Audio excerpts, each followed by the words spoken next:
Hello everyone, this is Travalgar Valentine. Thought I'd just share an interesting idea.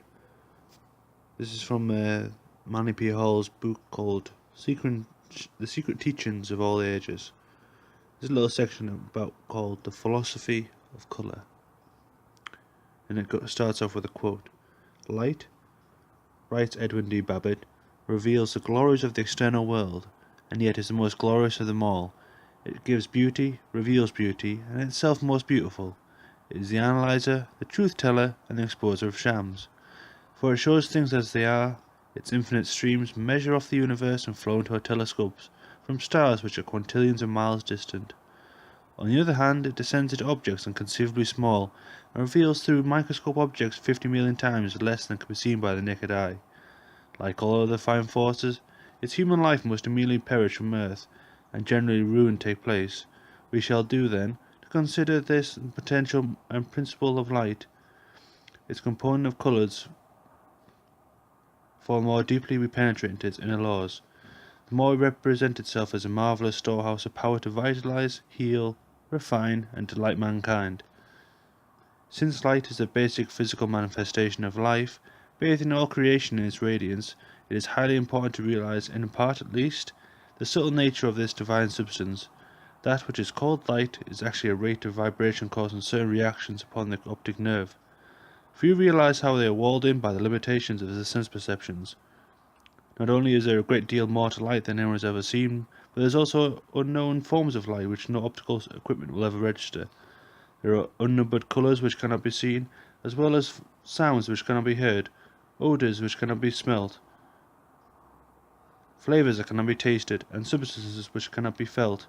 Man is thus surrounded by a supersensual universe of which he knows nothing, because the senses of his sense perception with himself have not been developed sufficiently to respond to the subtle natures of the vibration along the universe is composed. Among both civilized and savage peoples, colour has been accepted as a natural language in which to couch their religious and philosophical doctrines. The ancient city of Embaktar, as described by Herodotus, the 7 walls coloured according to the 7 planets, revealed the knowledge of this subject possessed by the Persian Magi. The famous Zurikat, or astronomical tower of the god Nebo at Borsippa, ascended into 7 great steps or stages, each step being painted in the key colour of one of the planetary bodies. It is thus evident that the Babylonians were familiar with the concept of the spectrum in its relation to the 7 creative gods, or powers. In India, one of the most Mughal emperors caused a fountain to be made of 7 levels. The water pouring down from the sides, though specifically arranged in channels, changed colour as it descended, passing sequentially through all shades of the spectrum. In Tibet, colour is employed by native artists to express various moods. L. Austin Waddell, writing of northern Buddhist art, notes in the Tibetan mythology, white, yellow complexions usually typify mild moods, while red, blue, and black belong to fierce forms, although sometimes light blue, as indicated in the sky, merely means celestial. Generally the gods are pictured white, goblins red, and devils black, like in the European relative. In Meno, Plato, speaking through Socrates, describes colours as the influence of form, communicating with sight as sensible.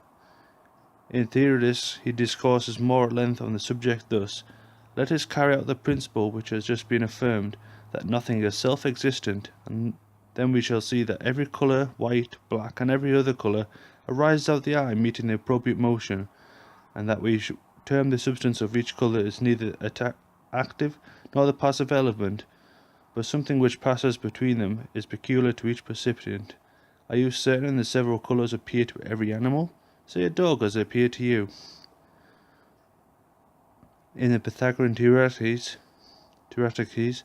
the supreme symbol of the universal forces and processes are set forth in theories of Greeks concerning colour and music. The first 3 dots represent the threefold white light, which is a godhead, Greeks concerning colour and music. The first 3 dots represent the threefold white light, which is a godhead containing potentially all sound and colour. The remaining 7 dots of the colours of the spectrum are the notes of the musical scale. The colours and tones are active and creative powers which, inhibiting them from the first cause, establish the universe. The 7 are divided into 2 groups, one containing 3 powers, the other a 4 relationship, also shown in the Terraces. The higher group of that three becomes the spiritual nature of the created universe. The lower group of that four manifests the international sphere of the inferior world. In the mysteries of the seven logi, or the creative gods, they are shown as streams of force issuing from the mouth of the external one. This signifies a spectrum being extracted from the white light of the supreme deity. The seven creators or fabricators of the inferior spheres were called by the Jews the Ahum, or by the Egyptians they referred to as builders, sometimes as governors, and are depicted with great knives in their hands, which they carved the universe from primordial substance. Worship of the planets is based upon the acceptance of the cosmic embodiments of the seven creative attributes of God. The lords of the planets were described as dwelling within the body of the sun, for the true nature of the sun, being agonist to the white light, contains seeds of the tone and colour potencies which it manifests. There are numerous arbitrary arrangements setting forth the mutual relationships of the planets, the colours, and the musical notes. The most satisfactory system is based upon the law of octave. The sense of hearing has much wider scope than that of sight, for whereas the ear can register from 9 to 11 octaves of sound, the eye is restricted to cognition of 7 fundamental colour tones, or one tone short of the octave. Red, when poised at the lowest colour tone, is the scale of chromatics, thus corresponding to the first note of the musical scale. Containing the analogy of the orange corresponds to re, yellow to mi, green to fa, blue to sol, indigo to la, and violet to si. The eighth colour tone necessary to complete the scale should be the higher octave of red. The first colour tone, the accuracy of the above arrangement is arrested by two striking facts. The three fundamental notes of the musical scale, the first, the third, and the fifth, correspond with the three primary colours, red, yellow, and blue. The seventh and least perfect note of the musical scale corresponds with purple, the least perfect colour scale. In the Principles of Light, Edwin D. Babbitt confirms the correspondence of colour and musical scales. As C is at the bottom of the musical scale and made with the chorus waves of air, so is red at the bottom of the chromatic scale, which coarsest wave luminous ether.